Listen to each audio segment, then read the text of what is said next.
जय हिंद दोस्तों, स्वागत है आपका YouTube channel math easy centre में। मैं हूं सुभाष कुमार। दोस्तों, आई होप कि आप जहां भी होंगे स्वस्थ होंगे और मस्त होंगे। आज इस वीडियो में देखने वाले हैं कि गुणनफल के बाद शून्यों की संख्या कैसे ज्ञात करेंगे। दूसरा, स्थानीय मान कैसे ज्ञात करेंगे, अंकित मान कैसे ज्ञात करेंगे और निरपेक्ष मान कैसे ज्ञात करेंगे। इन सारी चीजों को समझेंगे और उस पर आधारित जो है क्वेश्चन को हम सोल्व करेंगे। दोस्तों, पहला क्वेश्चन है कि 12 गुने 18 गुने 15 गुने 40 गुने 25 गुने 16 गुने 55 गुने 105, और इसको क्या करना है, इसमें हमको शून्यों का, इसके गुणनफल में शून्यों की संख्या ज्ञात करना है। तो शून्यों की संख्या, सबसे पहले कुछ बेसिक कंसेप्ट को समझते हैं। शून्यों की संख्या ज्ञात करने के लिए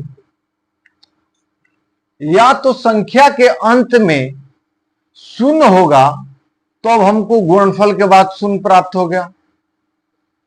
पहला पॉइंट कि यदि किसी संख्या के बाद में यदि शून्य होगा तो गुणनफल के बाद भी हमको शून्य प्राप्त होगा, या किसी संख्या के अंत में यदि 5 है और उसको किसी सम संख्या से हम गुणा करते हैं तब भी हमको 0 प्राप्त होगा, शून्य प्राप्त होगा। 5 या 5 के गुणज को जब किसी सम संख्या से गुणा करते हैं तो गुणनफल के बाद जो है हमको शून्य प्राप्त होता है। उसका 2 कंडीशन है। पहला, संख्या के अंत में शून्य हो, संख्या के अंत में शून्य हो। दूसरा कंडीशन है कि 5 या 5 के गुणज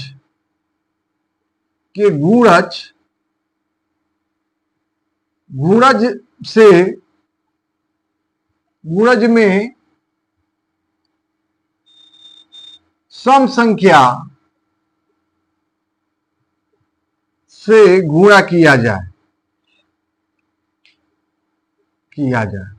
इसका 2 कंडीशन है।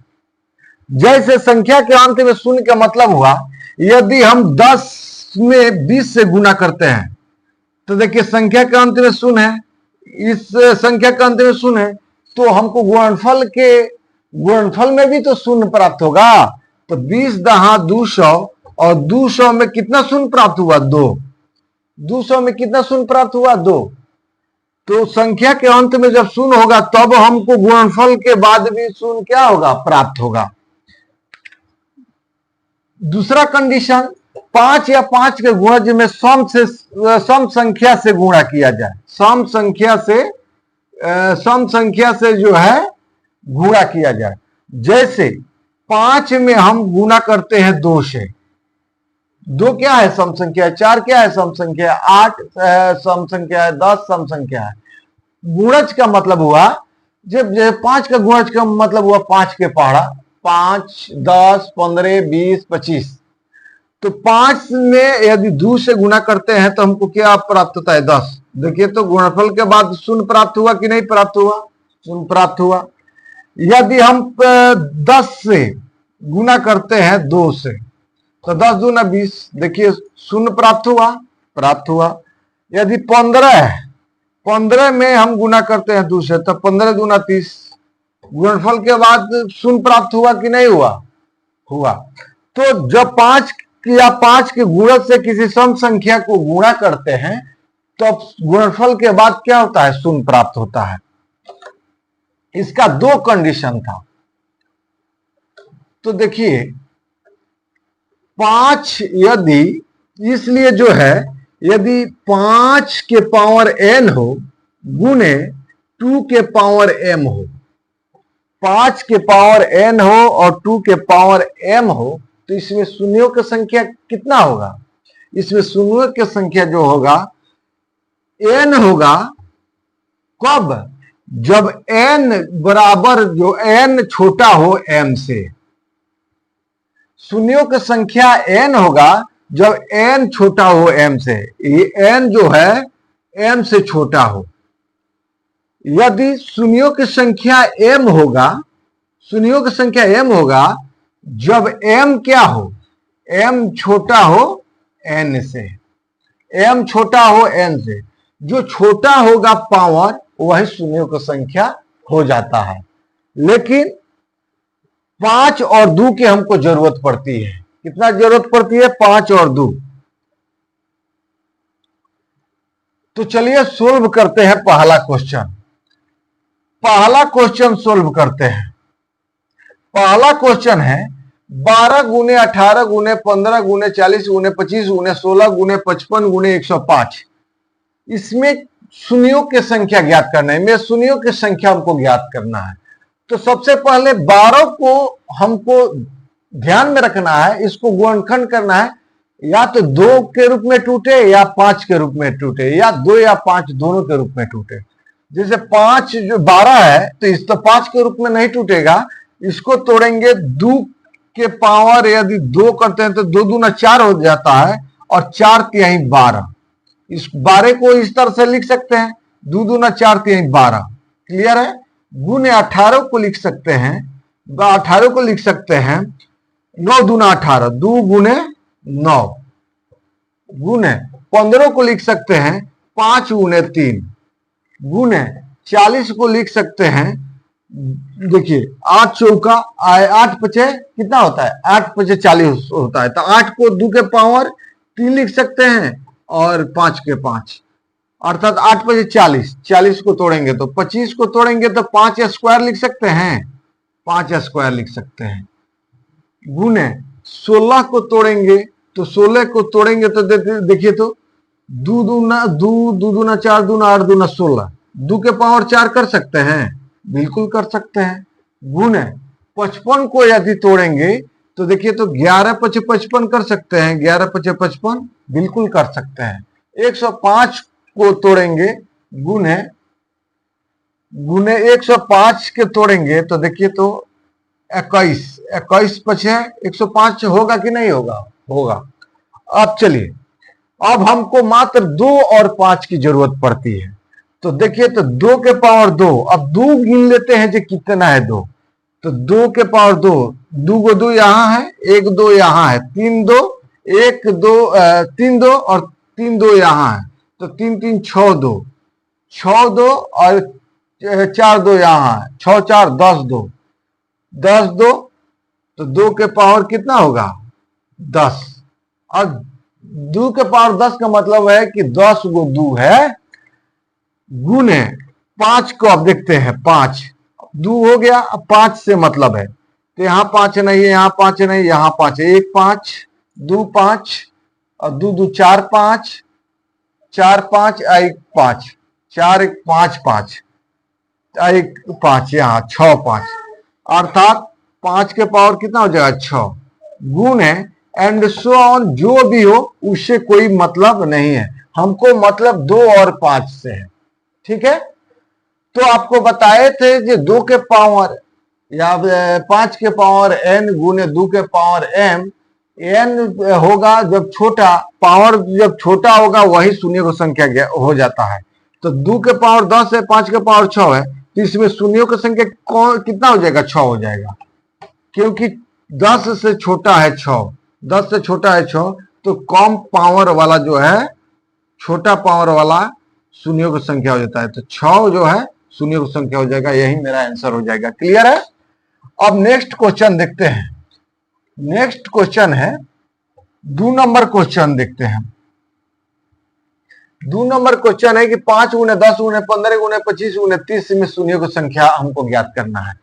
तो तोड़ेंगे, अब 5 को तोड़ेंगे तो 5 हो जाएगा, गुने 10 को तोड़ेंगे तो 2 गुने 5 हो जाएगा, गुने 15 को तोड़ेंगे तो 3 गुने 5 हो जाएगा, गुने 25 को तोड़ेंगे तो 5 स्क्वायर हो जाएगा, गुने 30 को तोड़ेंगे तो 5 चौका 30 को 6 पचे 30 हो जाता है। तो देखिए 5 गुने 2 गुने 3 लिख सकते हैं, बिल्कुल लिख सकते हैं।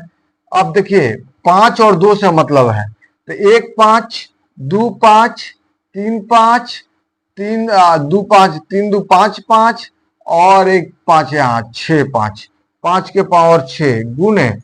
अब दो को देखते हैं, एक दो और दो दो, कितना है, एक दो और दो दो, दो के पावर दो, गुने एंड सो ऑन, जो भी हो। बाकी अंक से हमको मतलब नहीं है, बाकी अंक से हमको मतलब है ही नहीं, मात्र पांच और दो से मतलब है।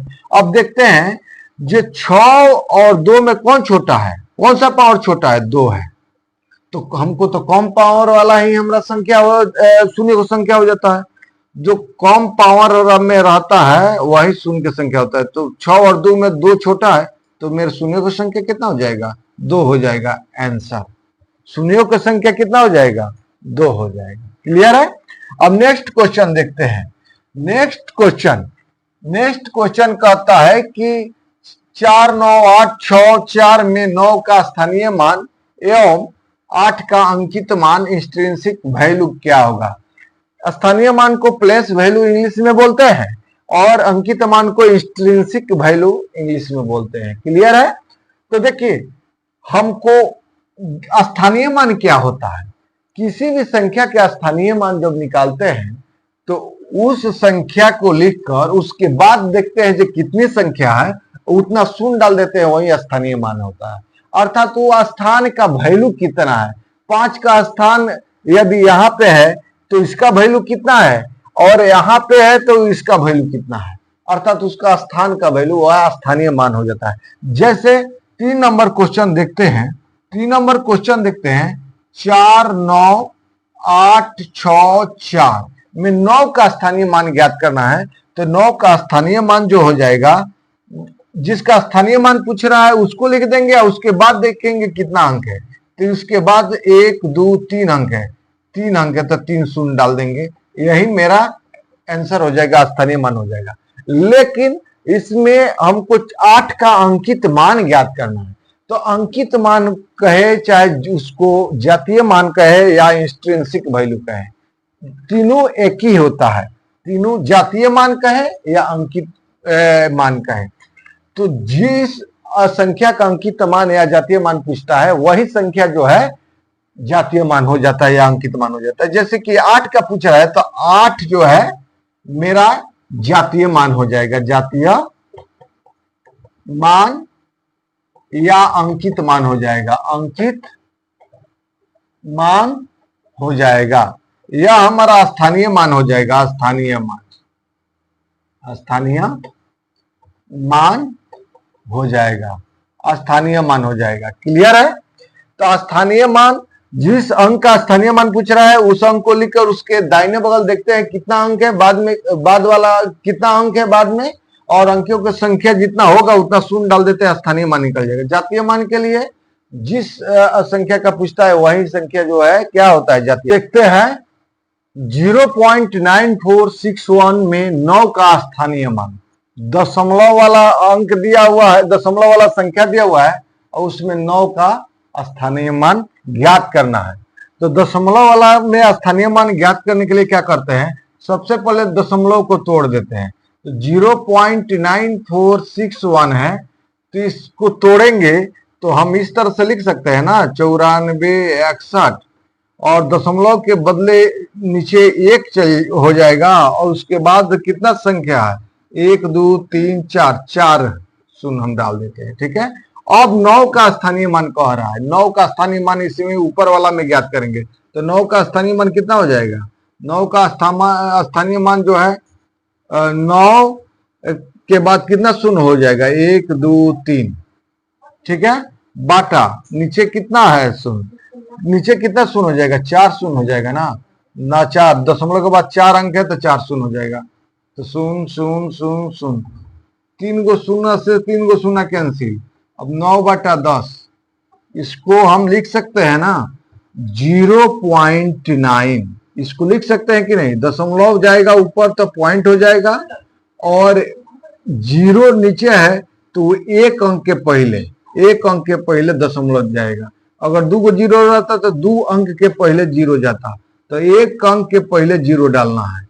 एक जीरो का मतलब हुआ एक जीरो के अंक के पहले क्या हुआ है, दशमलव डालना। तो एक अंक के पहले हम दशमलव डालते हैं, 9 है तो एक अंक है, एक अंक के पहले दशमलव डालते हैं तो 0.9 मेरा आंसर हो जाता है। क्लियर है?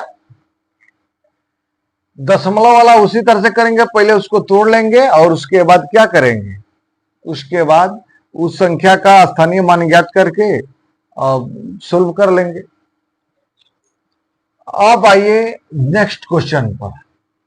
नेक्स्ट क्वेश्चन कहता है, 2 नंबर क्वेश्चन कहता है कि 64, 71, 35 में 7 के स्थानीय मान और जातीय मान का अंतर क्या होगा। तो सबसे पहले 7 का स्थानीय मान कितना हो जाएगा, 64, 71, 35, 64, 71 और 35 में 7 का स्थानीय मान। तो 7 का स्थानीय मान कितना हो जाएगा, 7 और उसके बाद कितना शून्य पड़ेगा, 1 2 3, 1 2 3। अब 7 का स्थानीय मान ज्ञात हो गया और जातीय मान का अंतर। 7 का जातीय मान कितना हो जाएगा, 7 का जातीय मान वही संख्या हो जाता है जिसका जातीय मान पूछता है। तो 7 का जातीय मान 7 हो जाएगा और दोनों का अंतर ज्ञात करेंगे तो 10, शून्य में से 7 नहीं कैंसिल जाएगा तो एक दाही पैंचा लेगा, 10 में से 7 गया 3 हो जाएगा, ये 9 हो जाएगा, ये 9 हो जाएगा, ये 6 हो जाएगा। क्लियर है? 59, 93 जो है मेरा आंसर हो जाएगा। क्लियर है? अब नेक्स्ट क्वेश्चन कहता है, नेक्स्ट क्वेश्चन कहता है कि 2 प्लस निरपेक्ष मान का साइन होता है। निरपेक्ष मान का साइन क्या होता है, 2 पाई। 2 पाई जो है यह निरपेक्ष मान का साइन होता है। तो यह निरपेक्ष मान से संबंधित क्वेश्चन है। हमको 2 प्लस -3 का निरपेक्ष मान प्लस 4 का निरपेक्ष मान को जोड़ना है, का निरपेक्ष मान ज्ञात करना है। तो देखिए, तो 2 को 2 लिखेंगे और -3 का निरपेक्ष मान हमेशा क्या होता है, धनात्मक होता है। हमेशा क्या होता है, धनात्मक होता है। ये एक ऐसा मशीन है जिसमें आप ऋणात्मक संख्या को रखिएगा तो यह धनात्मक बना देता है, ऋणात्मक संख्या को रखिएगा तो धनात्मक बना देता है। तो ऋणात्मक संख्या -3 को रखे हैं तो धनात्मक बनाएगा तो क्या हो जाएगा, 3 हो जाएगा।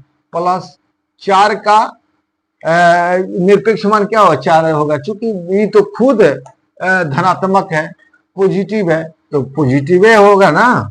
4 का धनात्मक मान 4, निरपेक्ष मान 4 हो जाएगा। जोड़ेंगे तो 3 2 5, 5 4 9, यही मेरा आंसर हो जाएगा। क्लियर है? नेक्स्ट क्वेश्चन देखते हैं। नेक्स्ट क्वेश्चन 4 नंबर, -2 का निरपेक्ष मान कितना होगा, 2 हो जाएगा। चूंकि हमेशा पॉजिटिव रहता है, धनात्मक रहता है निरपेक्ष मान। -3 का प्लस -3 का निरपेक्ष मान कितना हो जाएगा, 3 हो जाएगा। -4 का निरपेक्ष मान कितना हो जाएगा, 4 हो जाएगा। तो अब जोड़ेंगे तो 3 2 5, 5 में से 4 गया 1, यही मेरा आंसर हो जाएगा। निरपेक्ष मान दिमाग में रखना है कि हमेशा धनात्मक होगा। निरपेक्ष मान क्या होगा, धनात्मक होगा। -3 प्लस -4 निरपेक्ष मान -5 क्या होगा, -3 का निरपेक्ष मान 3 हो जाएगा, पॉजिटिव होगा। माइनस खत्म, निरपेक्ष मान 4 हो जाएगा। माइनस खत्म, निरपेक्ष मान इसका हो जाएगा 5। हमेशा पॉजिटिव होता है। ठीक है, तो अब जोड़ेंगे तो 4 3 7, 4 3 7 5, 7 5 12, यही मेरा आंसर है। क्लियर है? तो आज इस वीडियो में देखे हैं कि संख्या के गुणनफल में के बाद जो है शून्यों की संख्या हम लोग कैसे ज्ञात करते हैं, जातीय मान क्या होता है और स्थानीय मान कैसे ज्ञात करते हैं, निरपेक्ष मान कैसे ज्ञात करते हैं। तो इन सारी चीजों को आज इस वीडियो में देखें। यदि मेरे वीडियो अच्छा लगे तो मेरे वीडियो को लाइक करें, मेरे चैनल पे नए हैं तो मेरे चैनल को सब्सक्राइब करें तथा अपने दोस्तों के पास शेयर करेंगे। मिलेंगे नेक्स्ट वीडियो में, तब तक के लिए जय हिंद।